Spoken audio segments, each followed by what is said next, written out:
بسم الله والحمد لله والصلاة والسلام على رسول الله وعلى آله ومن والاه. أعزائي المشاهدين، أهلا بيكم في حلقة جديدة من برنامج رحلة مع النور. وزي ما بنقول دايما إن كل بيت محتاج سند، محتاج كلمة تطمنه وقت الخوف، وكل علاقة في حياتنا محتاجة كلام يحسسها بالأمان. الكلام مش مجرد صوت، الكلام نور ينور الطريق، جسر يربط بين قلبين. وقت ما كان الوجع مالي قلب سيدنا النبي صلى الله عليه وسلم، كان في مقام الصبر حيث لا يسمع الوجع إلا السماء.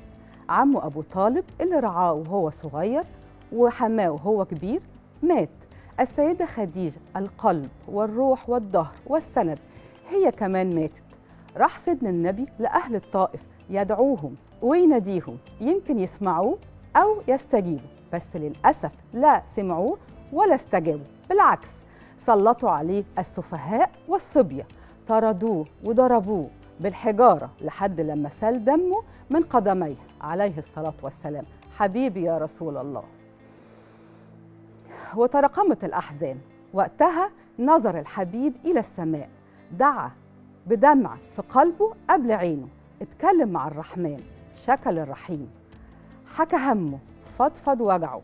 في لحظة، يمكن أقل من لحظة، اتفتحت أبواب السماء بالرحمة، وجاء النداء للحبيب. رحلة الإسراء والمعراج رحلة مليئة بالرسائل لكل واحد تعبان مكسور حاسس إنه مفيش حد بيسمعه. يتأكد إن ربنا قريب، مجيب، سميع، بصير، لطيف، خبير. فلو أنت متضايق أو في ضيق، افتكر إن الحزن بعديه فرح، وإن الضيق بعديه فرج، وإن العسر بعديه يسر، وبعد المحنة منحة، وبعد الصبر جبر. بس خلي قلبك يقرب من السماء، وتأكد إن اللي مع ربنا محدش يقدر عليه. مشاهدينا، تعالوا نصعد بأرواحنا إلى السماء للإسراء والمعراج، وإحنا بنستقبل الذكرى الغالية على قلوبنا. خلونا نرحب بضيفي النهارده أستاذ عمر عبد الجواد، رئيس الشؤون الدينية بجريدة الجمهورية. أهلا وسهلا بحضرتك في برنامج رحلة مع النور. اهلا وسهلا بحضرتك يا فندم، واهلا بالساده المشاهدين الكرام. أهلا بحضرتك. في البداية، رحلة الإسراء والمعراج أكيد وراها سر، وراها رسالة. ممكن حضرتك تعرفنا إيه سرها ورسالتها؟ هو حضرتك انت في المقدمه الجميله اللي قلتيها لخصتي معاني كتير جدا، ووراها سر ووراها رساله. لا، ده السر ده اسرار، والرساله مش رساله، ده رسائل كتير جدا. السر اللي فيها اللي هو السر ان الانسان يعرف ان ربنا جنبه، يعرف ان ربنا في ظهره، ان ربنا حميه، يعرف ان وقت الوجع اول ما يقول بيلاقي ربنا سبحانه وتعالى بيناديه: عبدي لبيك. الله. بيناديه يقول له: اذا كانت ضاقت بك السماء ضاقت بك الارض فعند ابواب السماء المتسعه. لما تفاجئي ترجعي حضرتك كده بالذاكره وتلاقي ان سيدنا النبي عليه الصلاه والسلام مر بمجموعه من المحن. في عام الحزن. ده سبق عام الحزن محنه، المحنه التي عندما حاصرت قريش واتفقوا واجمعوا امرهم واتفقت كلماتهم على انهم يحاصروا كل انصار سيدنا النبي عليه الصلاه والسلام، وحاصروا بني هاشم في شعب سموه شعب ابي طالب، وقعدوا حاصروهم شهور، درجه ان هم كانوا بياكلوا اوراق الشجر من كتر اللي هو الحصار. كان حصار اقتصادي مخيف جدا عليهم، لحد ما شاءت الإرادة الإلهية أن ينفك هذا الحصار. بعدها على طول كان عمه أبو طالب، وما أدراك ما أبو طالب بالنسبة لسيدنا النبي عليه الصلاة والسلام.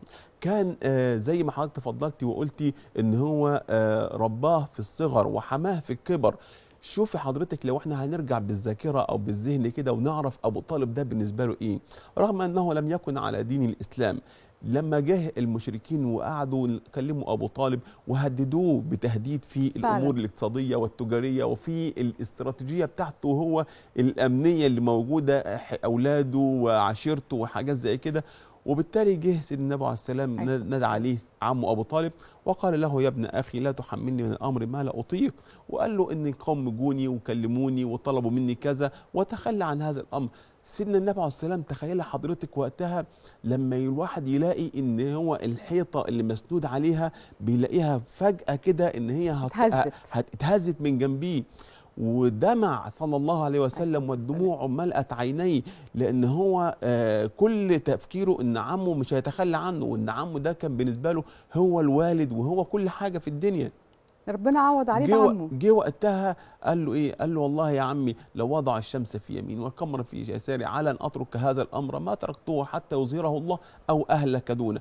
بالتالي يعني سيدنا النبي عليه الصلاه والسلام اول ما قال هذا الكلام عمه ابو طالب قال له امضي وانا برضه في ظهرك وكمل معاك. يعني بوضح حضرتك مثال على عمق العلاقه عشان خاطر لما احنا نقول عامل حزن نعرف ان هو كان حزن ازاي. عمه ده كان بيفضله احياء على اولاده، كان بيعتبره لو هو غاب عنه شويه بيحس ان الدنيا كلها غابت. مراته كانت فاطمه بنت اسد كانت نفس الكلام، ما اتذكرتش كتير في التاريخ فاطمه لا بنت ده أسد. فاطمه بنت اسد ديت التاريخ ظلمها حقها فعلا، ومن ظلم التاريخ لحقها. ده النبي من كتر محبته ليها صلى الله عليه وسلم هي اسلمت لما ماتت، ولما قبل ما هي اسلمت دخلت الاسلام. انا اول مره اعرف المعلومه لا دي. دخلت الاسلام لدرجه النبي عليه الصلاه والسلام لما هي ماتت نام في قبرها ونزل في قبرها، ولما سالوه الصحابه قال حتى رجاء ان ينجيها الله من ضغطه القبر لأن القبر له ضمة. طبعا. النبي عليه السلام كان من كتر حبه ليها عمل كان بيعتبرها إن هي أمه، لأن فعلا صح هو النبي عليه السلام يمكن لم يرى أمه إلا مثلا هي مات وهو عنده 6 سنوات، لكن هي دي اللي عاش معاها كل فترة وكان بيعتبره في مثابة أغلى من أولادها. كانت بتسبق يعني أبو طالب في المحبة لسيدنا النبي عليه الصلاة والسلام. يعني هنا حضرتك عايز تقول لنا وتقول للسادة المشاهدين إن لما يبقى إحنا عندنا حزن مش عام، ده ممكن يكون أكتر من عام، ربنا عمره ما هيسيبنا إطلاقا. ما هو ده الهدف اللي انا عايز اقول لحضرتك عليه، ان دي اول وجع كان اصيب به سيدنا النبي عليه السلام، وكانت بعديه على طول زوجته خديجه. وما ادراك ما خديجه. لو احنا قعدنا نتكلم عن السيده خديجه احنا محتاجين سنين لان حضرتك في حاجه معينه. كما يقول البعض ان مكانه المراه في الاسلام، البعض يحاول ان يختصر مكانه المراه في الاسلام في ادوار هامشيه جدا، وده كلا، ده مفهوم مردود. الاسلام حمته امرأة، والإسلام نقلت وحافظت عليه امرأة، صح. ونقلته إلينا امرأة. هتقولي حضرتك مين الثلاث نساء اللي هم دول في مسيرة الإسلام؟ السيدة خديجة أول واحدة لما نزل على سيدنا النبي عليه الصلاة والسلام الوحي الشريف، وبالتالي أول ما نزل يا أيها المزمل يا أيها المدثر، مين اللي احتضنته؟ مين اللي احتوته؟ مين اللي حمته؟ مين اللي افتدته بمالها وبكل جهة؟ السيدة خديجة. لما لدرجة إن هو طبطبت عليه حضرتك في وقت الوجع، الإنسان مش محتاج غير إيه؟ غير حد يطبطب عليه. وده درس كبير جدا، ده درس للسيدات بالظبط إن كده. هي إزاي يبقى عندها احتضان وعندها احتواء. وبالتالي عارفه سيدنا النبي عليه السلام فضل يحبها حتى بعد وفاتها، ولدرجه ان لما كانت بتجيله ضيف ضيفه من الضيفات او احد السيدات كان بيشم رائحتها، ده كان بيشم فيها رائحه خديجه فعلا. وكان يقوم يعني يهش لها وينفض لها المكان اللي تقعد فيه ويرحب بيها ترحاب غير عادي، لدرجه ان السيده عائشه في مره بتقول له مين؟ أيوة يعني انت ليه بتخالف العرف في انك انت بترحب بيها الترحيب الشديد ده؟ قال لها لا، ده دي كانت تاتينا ايام خديجه، يعني دي كانت من ريحه السيده خديجه، وبالتالي هو بيشوف فيها او بيشم فيها ريحه السيده خديجه. حضرتك عارف ده درس ايه؟ ده درس لكل ست لما جوزها يبقى في ضيق او في زنقه تحتضنه، هتشوف منه اللي عمرها ما شافته. ما هو وتاني حاجه ايه حضرتك؟ هو لما يلاقي فيها رجاحه العقل، وان هي الست غالبا بتبقى مفتاح زوجها، صح. يعني هي عارفه ايه الوجع بتاعه وايه الالم بتاعه وايه اللي يضايقه وايه اللي يفرحه وايه اللي يبسطه. ما تستكبرش ان هي تتنازل. السيده ام سلمة الحاله الثانيه اللي عندنا اللي احنا بنقول ان هي حافظت على الاسلام امراه، لما حدث صلح الحديبيه وكان وقتها حدث خلاف وحدث هرج وحدث مرج، لما جه وقتها الصحابه جايين مع النبي عليه الصلاه والسلام، واول ما جم عند المكان ده في الحديبيه وهم المشركين راحوا باعتين له حد وقال له لا ما ينفعش انك انت تخش، ولو دخلت هتخش يعني بالتعبير البلدي كده خش على جثتنا ومش هنسمح لك بكده. والنبي كان حريص عليه الصلاه والسلام ان يدخل مكه لانها بلد الله الحرام، يدخلها من غير ما يسيل نقطه دم واحده، وهي كمان البلد اللي سيدنا النبي كان بيحبها اكيد. وبالتالي اول ما جه النبي عليه السلام كان سهيل بن عمرو هو مندوب المشركين، هو اللي راح يكلم سيدنا النبي عليه السلام. الصحابه قالوا له احنا بقينا عدد، واحنا زمان كنا بنخاف منهم، احنا دلوقتي بقينا الاف واحنا ما نهبش. لدرجه ان النبي عليه السلام اول ما جه عمل الاتفاق ما بينهم وعمل صلح الحديبيه، وقف سيدنا عمر بن الخطاب وقال له يا رسول الله ألسنا على الحق؟ قال له نعم. قال لا وهم على الباطل؟ قال له بلى. قالوا فلماذا نعطى الدنيا في دين؟ ليه احنا خايفين منهم ليه؟ صح. وجه سيدنا ابو بكر دخل معاه قال له الزم غرزك انه رسول الله. وحصل جدل. دخل النبي عليه السلام للخيمه بتاعته وكانت معه السيده ام سلمة. قال لا هلك الناس يا ام سلمة، امرتهم فلم يمتثلوا، الناس خلاص بقول لهم اعملوا كذا وهنوقع ونتحلل من احرامنا ونرجع العام الجاي نخش نروح لعمره، محدش سمع الكلام. قالت له يا رسول الله هون عليك وهون عليهم، يعني هم خد بالك يعني اعذرهم برضه، لان هم جايين وهم طالعين من بلدهم مطرودين او هربانين او مهاجرين، وسابوا اموالهم وسابوا عائلاتهم وسابوا دورهم وسابوا كل حاجه، وليهم امل ان هم يرجعوا يبصوا ويشوفوا بيوتهم، يرجعوا يشوفوا البيت الحرام، خلاص هم اتحملوا كتير، هون عليهم. طب الحل اطلع وما تكلمش حد منهم، ثم ادعو الحلاق اللي بيحلق، لان الانسان لما يتحلق من العمره بيحلق او بيقصر، ثم ادعو الحالق فليحلق لك ولا تكلم منهم احدا، فاذا راوا منك ذلك علموا ان الامر عزيمه. لما يشوفوا الحكايه دي هيعرفوا ان الموضوع ما فيش تهريج، وبالتالي هينفذوا على طول مباشره. كانت حكيمه دي الحلقه. وبالتالي لما المسلمين شافوا الحكايه دي كلهم قالوا ايه؟ قالوا لا ده في امر الهي نازل، لا الحقوا زي ما النبي عمل اعملوا كده، وخلص الموضوع وتم القضاء على الفتنه اللي كانت هتعمل تفرقه بين المسلمين. حضرتك عارف عملت فينا ايه دلوقتي؟ صورت لنا المشهد كأن احنا شايفينه وعشناه. لما حضرتك بتحكي بكل الحماس ده انا حسيت ان انا شفت المشهد ده. حضرتك اللي اكتر من كده حاجه تاني، ده في المشهد ده من التفاصيل اللي احنا هنروح بعيد عن الاسراء، بس كله من نور بعضه، من جوه الاسراء، لان بالظبط كله من نور بعضه. ليه بقى حضرتك؟ لان اللي جه النبي عليه السلام وهو بيكتب الاتفاق ما بين سهيل بن عمرو وما بين النبي صلى الله عليه وسلم، بيقول لي كان بيكتب الاتفاق مين؟ كان سيدنا علي بيجيد القراءه والكتابه، علي بن ابي طالب. قال له اكتب يا علي هذا ما اتفق بسم الله الرحمن الرحيم. سهيل بن عمرو قال له لا باسمك اللهم، احنا ما نعرفش غير كده. سيدنا علي بص النبي عليه السلام قال له اكتب يا علي. جه قال له ايه؟ هذا ما اتفق عليه محمد رسول الله وسهيل بن عمرو. قال له لا اكتب هذا ما اتفق عليه محمد بن عبد الله، محمد بن عبد الله وسهيل بن عمرو. لو كنا نعلم انك رسول الله حقا لما قتلناك. سيدنا علي راح بس النبي عليه السلام كده راح قال له ايه؟ قال له اكتب يا علي ستفاوض على مثل هذا فتقبل. يعني ايه؟ يعني ايه حضرتك؟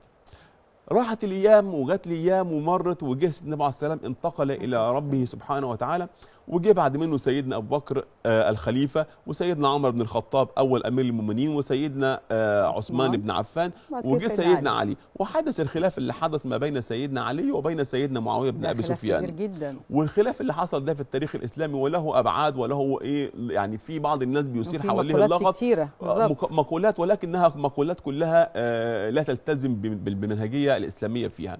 لأن المنهجية الإسلامية في الحكاية أنهم أنهم أصحاب رسول الله، وأن المجتهد منهم له أجران والمخطئ له له أجر، وبالتالي لا ينفع أن احنا نتكلم عنهم بأي إساءة من إساءة الأدب، إنما نقول أصحاب رسول الله صلى الله عليه وسلم. عندك حق. وبالتالي في جه الخلاف اللي حصل ده، ولما جم يعملوا الاتفاق ما بين سيدنا علي وبين سيدنا معاوية وقعدوا يكتبوا الاتفاق، قال إيه؟ اكتب هذا ما اتفق عليه، هذا ما اتفق عليه علي بن ابي طالب امير المؤمنين ومعاويه بن ابي سفيان. قالوا لو كنا نعلم انك امير المؤمنين حقا لما قاتلناك.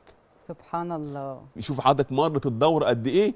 وسيدنا النبي يعني قال لسيدنا علي اكتب ستفاوض على مثل هذا فتقبل، وفوض على مثل هذا وقبل ايه؟ حقنا لدماء المسلمين. سبحان الله. نيجي للحالة اللي هي الثالثة، السيدة عائشة رضي الله عنها وأرضاها، لأن سيدنا النبي عليه السلام قال خذوا نصف دينكم عن هذه الحميراء. السيدة عائشة لأن هي كانت بيضاء وكان في وجهها بعض الحمار، كان النبي عليه السلام بيلاطفها بهذا الكلام. مين اللي نقل لنا الإسلام؟ مين اللي عرفنا عادات سيدنا النبي عليه السلام في الأكل، في اللبس، في الشرب، في كل حاجة، في كل أمر حياته؟ بس حديثها كانت قليلة قوي السيدة خديجة. نعم. الحديث بتاعتها كانت قليله. لا حضرتك، ده هي اللي نقلت، ده هي كانت بتنقل الى الصحابه والصحابه ده مروياتها عن الصحابه واحاديث كتيره جدا على فكره، ولها من التلاميذ كتير جدا، وده بينقلنا لحاجه معينه على دور ايه، دور المراه في الفقه ودور المراه في العلم. الناس اللي بيقول لك ان صوت المراه عوره وان مش عارف كلام المراه عوره، امال هي كانت بتعلمهم ازاي؟ كانت بترشدهم ازاي؟ يعني كانت بتفقههم في امر دينهم ازاي؟ يعني حتى على سبيل المثال مش لما نخرج من موضوع الحلقه، ان سعيد بن المسيب بس هو ربنا خدنا في الحلقه كده فمش هنقدر نقول لا. سعيد بن المسيب كانت بنته تزوجت عبد الله بن وداع، وده كان تلميذ من تلامذه سعيد بن المسيب. جه وقتها بعد ما تزوج بها تاني يوم وهو قال لها اسمحي لي ان اذهب الى درس سعيد، يعني عايز اروح لدرس ابوك. قالت له ايه؟ لا تخرج وانا اعلمك علم سعيد. يعني شوفي الفقه اللي عندها سعيد بن المسيب، ده كان من كبار التابعين ومن كبار العلماء ومن كبار الفقهاء. المعنى اللي انا عايز اقول لحضرتك عليه ان دي السيده خديجه. طب الاثنين ماتوا ورا بعضيهم. ايه اللي حصل؟ حصل عند النبي عليه الصلاه والسلام حاله من حالات الحزن الشديد جدا، وليه حق ان يحزن.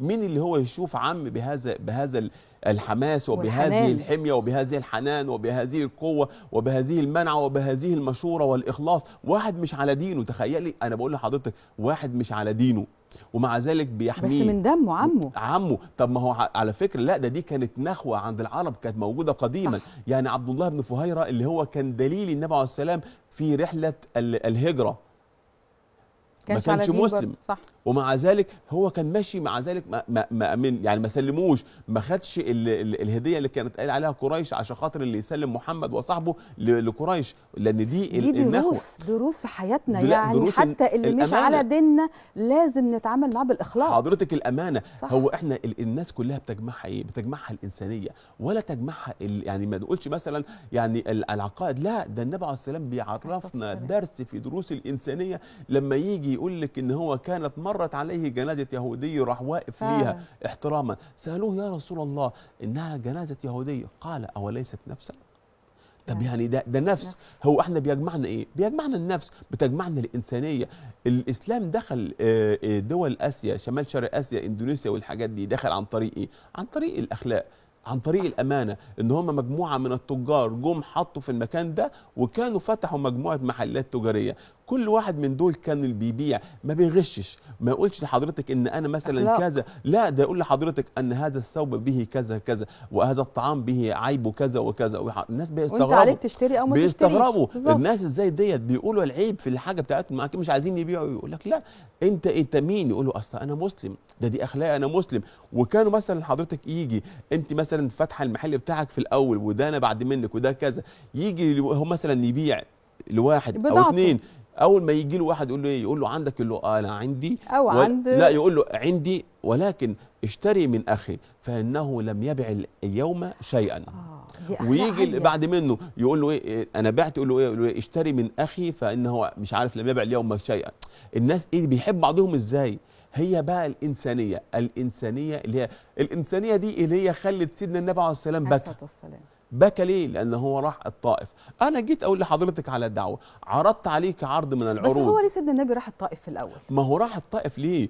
عارفة حضرتك أنت لما تكوني مثلا متضايقة قوي وتحسي إن الدنيا، ما الطائف هو توسم لأنها مكان قريب من مكة، وتوسم أن أهل الطائف قد يكون بهم من اللطف ما يداوي جراحه التي جرحها من أهل مكة.